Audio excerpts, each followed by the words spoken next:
Ikatlong kabanata, Pagsubok ng Apoy.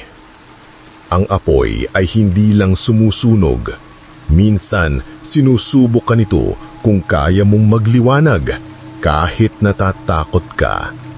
Madilim na, pero hindi ito ordinaryong dilim. Hindi lang nawala ang araw, nawala pati ang oras.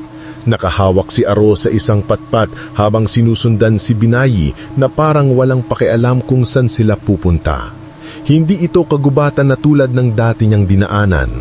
Dito, parang may bumubulong sa mga ugat ng puno. Parang may mata ang mga dahon. Ang mga puno tila dumadami at ang daan paikot-ikot. Pero hindi nag-aalala si Binayi. Tahimik lang siya. Sa wakas, huminto sila sa isang maliit na clearing. Sa gitna, may bilog na bato. Sa palibot nito, may mga uling at putol na sanga. Parang may nagkakampit nagriritual doon dati. Dito ka susubukin ng apoy, sabi ni Binay. Bawat tunay na mangyan, bago tanggapin ng gubat, kailangan makapasa sa apoy. Hindi lang ito apoy na literal, ito'y apoy ng loob. Apoy ng alalaga, apoy ng katapangan. Paano po ito ginagawa? Hindi sumagot si Binay. Sa halip, umalis siya. Naiwan si Aro mag-isa. Ilang minuto pa lang ang lumipas nang biglang bumigat ang hangin. Mula sa mga sanga sa paligid, unti-unting may namuong apoy, pero hindi ito naglalaglab. Ang mga apoy ay kulay bughaw at umiikot sa kanya. Pagtingin niya sa lupa, nag-iba ang anyo ng mga bato, naging parang uling na may anyo ng mga mukha. Isa doon, mukha ng kanyang ama. Isa pa, mukha ng batang siya. At bigla na lang, boom! Isang bugso ng init ang sumabog sa paligid at narinig niya ang tinig. Ano ang pinakatinatago mo, Aro? Napaatras siya, pero hindi siya makatakbo. Parang may humawak sa kanyang paa. At biglang nasa ibang lugar na siya. Nasa sala siya ng lumang bahay sa Maynila. Bata pa siya, umiiyak. Sa sahig, ang kanyang ama, duguan.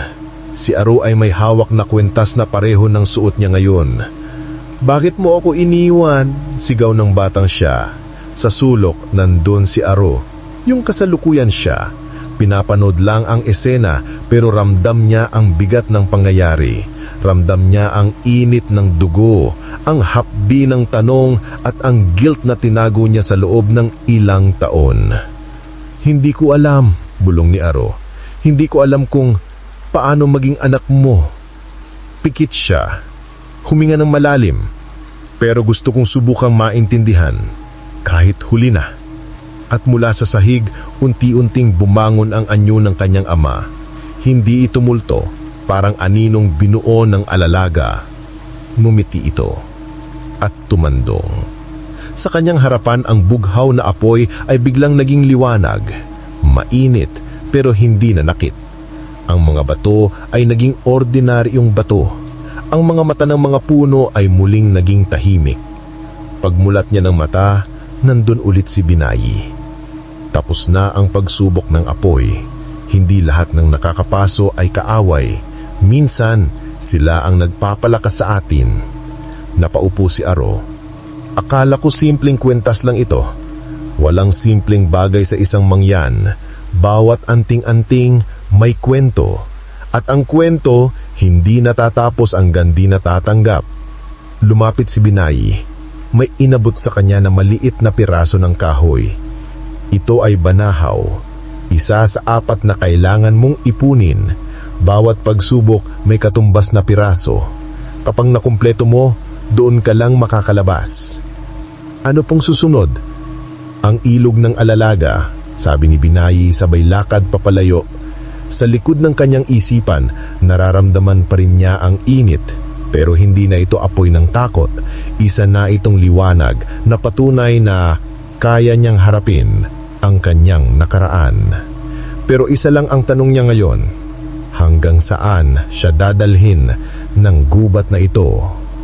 Kung gusto mong malaman kung ano ang susunod na pagsubok ni Aro, i-like mo ang video na ito at i-share mo na rin sa kakilala mong mahilig sa kwentong may kababalaghan. Abangan sa ika-4 na kabanata, Ilog ng Alalaga.